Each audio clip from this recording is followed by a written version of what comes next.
Hey, this is Edward Stevens, your real estate resource throughout the Kansas City Metro. Today, I want to talk to you about the health of the real estate market. It's very important whether you're in the market to buy a home or maybe you want to sell a home or maybe you own a home to always know what's going on in the real estate market. So I've got a few quick tips that I want to share with you. These are little nuggets that you can share with your friends and family members if you want to impress them at cocktail parties, or if you're thinking about buying or selling as a result of anything that you learn here today, feel free to give me a call.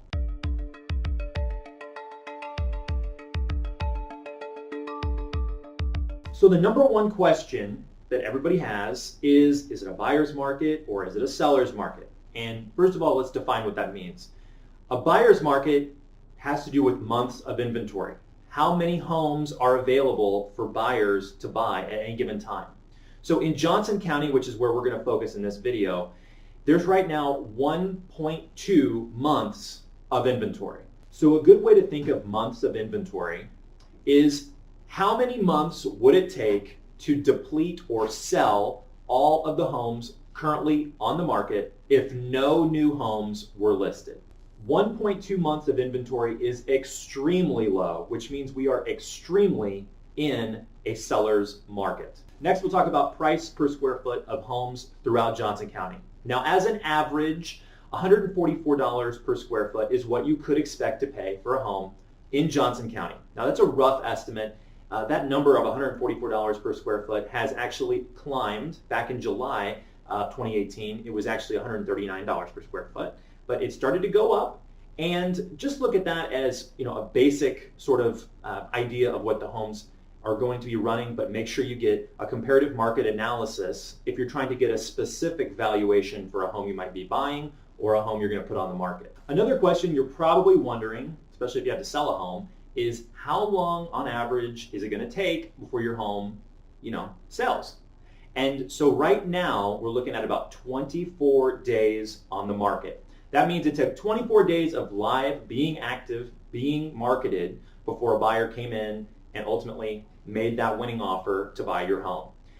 To give you some perspective, back in May of 2018, that number was only 7 days on the market, which sounds insane, but 7 days on the market was the average throughout Johnson County. So it takes over 3 times as long now in this part of the year as it does during peak season back in May.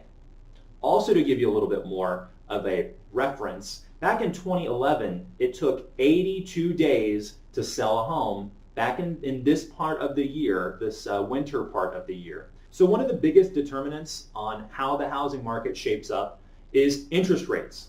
Now, interest rates are controlled indirectly by the Federal Reserve, and interest rates right now are historically low. They're hovering at somewhere around 4.5% for a conventional loan, 30-year conventional loan. Because interest rates are historically low, that means that it's easier for people to buy a home. It's going to be less expensive for people to buy a home. And also people are going to be more interested in buying a home and taking a loan at a low interest rate rather than keeping their money in a savings account where it can earn almost nothing.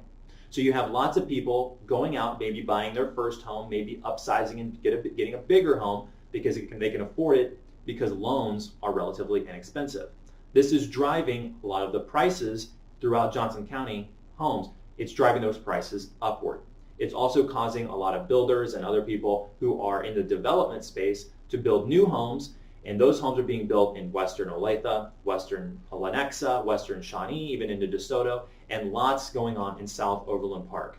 Because as we all know from economics class back in middle school, that because there's a lot of demand, supply is going to start to drop, and prices are going to start to increase. And that's all, at least related to the fact that interest rates are relatively and historically low at the moment. So if you thought this was interesting, I've got way more relevant information for you based on the zip code in which you live or you want to live.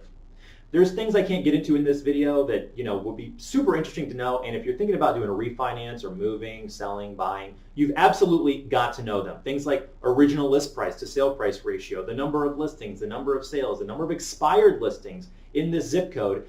This is what I want you to do. Go ahead and click the link below or somewhere in this video, and I will send you a customized zip code real estate report. That's going to be the report that you need to read and go over before you do anything. So make sure you click the link, and as always, it's Edward Stevens, your real estate resource. I look forward to seeing you at the closing table.